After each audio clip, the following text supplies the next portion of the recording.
Oh, hi, hi, yeah, my name's Amir, and this is gonna be my video, and, so basically, you know, people like Swoozy and, different YouTubers I see, they make these type of storytelling type of videos about times in their life, and, you know, it's really entertaining, and I have some stories, I guess, even though I'm 12, so I thought maybe some people would want to hear some of them. Now, this is the time I went volcano boarding. Yeah, volcano boarding. You probably are being like, yeah, but what volcano boarding is take a wooden board, you attach like a rope to it, then the rope goes up with a little piece of wood, and you can either sit down or stand up on the board. Most people sit down on it because when you stand up you fall a lot, except if you're a pro or something. So what you do is you lay back on the board, just holding that little rope and putting your feet on the wooden board. Slide down an active volcano in Nicaragua. No snow is on it. It's actually pretty hot. And slide down. You're wearing a jumpsuit or something. And some people wear goggles, but it's too foggy, so I just take off the goggles. And that's what volcano boarding is. And now you're probably thinking, well, wouldn't there be some sort of law against something like this? No. It was in Nicaragua. No age restriction or anything. Obviously, I went. And, so basically, what happened was, the full story is, so I went to Nicaragua and I did a lot of things, and I can say some of those things later on in different videos, but we thought of this thing, volcano boarding. They had it, so we were just like, okay, so we get into this little type of bus, like a little small bus, not some big fancy one like in America and all that, but like little small bus. Bunch of people from all around the world. You get the really weird people doing these things like me, and you get people from all around coming in, maybe about 20 people, and you drive for about an hour or something, or an hour and a half, to this volcano, and it just tons of rocks on the volcano. This is a volcano, right? And what you do is you come out of the van. They have little boards on the top of it. You take your board, you have to put it in the jumpsuit. You put it in a bag, a little bag that you have to carry around you, and literally you have to hike for like an hour and 30 minutes up the volcano carrying the board. I mean, it's not like the board is that heavy, but I mean, when you're going up a volcano that's pretty steep for for an hour and 30 minutes, it gets kind of heavy, you know. So also sometimes the rocks are slippery. It's really not stable. I think like one misstep you could have really slipped off and died, but what the heck, adventure. So so finally get to the top of the volcano, and I'm having second thoughts, and I remember I said that to the person who was with me doing it. I said, if we knew what this was and we found out about it, we would have said that the people who would do this were crazy. And that's what I said, and because at the top I was scared, man. It was like steep. It was becoming nightfall because I went last, so it was getting dark. Man, I was like hoping it wouldn't be pitch black and all that by the time I'd have to go down. Well, what happened was, so everybody's going down, and now there's a little plot twist here. Everybody's going down, and then there's this, like, young, and by young I mean maybe 19, 20-something, Indian girl, and she's kind of scared to go down, too.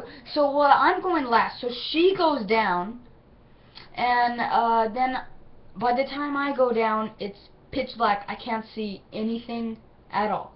So, this the tour guy, he's gonna try to run down because I'm the last one, so he's running down alongside of me, and he has this really white hat, so all I see in the pitch black is just this blurry whiteness on top, and so he's all like, "Do you feel the adrenaline?" And I'm like, I said yeah, but I really didn't. I mean, I was going down. I was just freaked out, and then I saw a little. Well, first, there was the girl. All of a sudden, into my vision, I see the girl pop out of nowhere, and to brake, you're supposed to take your feet off of the board and dig it into the dirt. It doesn't work. So I had to slide the board and all that, and stop right before I hit that girl, that Indian girl, who was kind of scared to go down, and apparently she just couldn't go down or something. So, she would just like dig her feet into the ground. She just couldn't do it. So the tour guide who was there, I had to stand up like balancing, and he replaced my board with her board, and I got her board and she got my board. And the moment she sit on the board, it zoomed down, and then the guy was all like, "Oh yeah, that's how you do it." And then right when she disappeared out of his sight, he's like, "Don't go too fast." And so then I go on the board, and after a while that the girl went down, I see this light, very small, like a cell phone light. So I'm thinking that, oh, it's so dark, so they're probably just telling me what direction to go to. So I said, I'm going to finish strong. So I go full speed down, and the tour guide, I see a white hat fall, and I hear a thump, so I know he tripped, and I yelled behind me, I'm like, are you okay? Yeah, but anyways, he didn't get like hurt or anything, but I go full speed down, and I don't know, it's like a miracle, I don't know how, but I stopped right before I got to that little light, and that light wasn't signaling me at all. Apparently that light was hovering over the little Indian girl, blood all over her, on the floor. Apparently she hit a rock because she was going too fast, and she flew off the board, and I was like, oh dang, I would have done the exact same thing, because it went like whoosh. And for some reason I stopped right when I got there. If I went off, I would have hit the whole crowd. But I don't know what stopped me. I didn't go off the brakes. All of a sudden I'm just like, what? You know? So this girl's hurt. And it's like, dang. And so the tour guide and his little partner dude, this big partner dude, he doesn't talk much. They're all like, oh, okay. They say some sort of thing about a truck, and then they go and take the girl off, apparently to the truck. But then they're like, oh, take all the equipment too. So we're all like, oh, okay, so we're getting all the equipment and all that, dividing it among each other, and taking our parts. Then we're like, wait a minute, where's the truck? And it's pitch black. We're alongside an active volcano, and it's like in the middle of nowhere. I mean, this is Nicaragua, and an hour and 30 minutes away from like one of the foresty kind of cities of Nicaragua. So we're like absolutely in the middle of nowhere, beside an active volcano, pitch black. We don't know what to do. So what we do is, the guy happened to have that cell phone light, so we try to follow that little dim light, and we're walking around, and finally, after I don't know how long, we find the truck. And we're happy we found the truck. Apparently they didn't have any first aid for the girl. I mean, she didn't have that much stuff. There were just some scratches. I think she was over exaggerating. I get that she probably thought that, oh, she would have scars and she wouldn't look pretty or something, but I mean, it was okay. I mean, just some scratches, you know? And so this was the really stupid part. They didn't have a first aid kit. Volcano boarding didn't have a first aid kit. I mean, they have freaking like first aid kits for water polo, not volcano boarding. So anyways, so we get into this little truck, right? And then guess what they do? They turn on these headlights, and it flashes a big thing. All of us were like, why didn't you do that for when we were looking for the truck? And then, so everybody's pretty pissed at these people that we had to all do it pretty much in pitch black. I had to do it in complete darkness because they weren't scheduling it too good. It was really a fun experience though. And then we get into the van. We sit, and in compensation they give us bananas. I don't know why, but they give us bananas.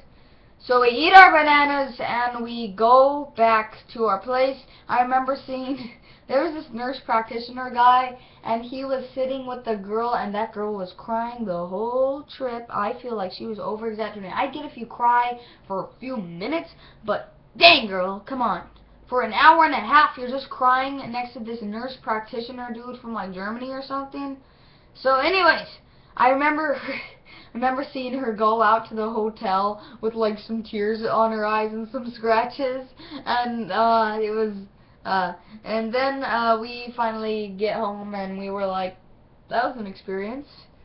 And yeah, I found out later that apparently they were yelling with the cell phone light. I mean, this was actually kind of stupid of them. They were yelling with the cell phone light, "Don't come here, the girl's hurt. I'm sliding down a freaking volcano. I don't think I can hear you yelling." And I thought they were just telling me where to go. So I even asked that guy who was running beside me, falling. I was all like, "Do we go towards the light?" He's like, "Yeah, yeah, yeah." He just says something. And anyways, yeah, so that's the story of the time I went volcano boarding and the little plot twist that happened when I did. That's a weird end.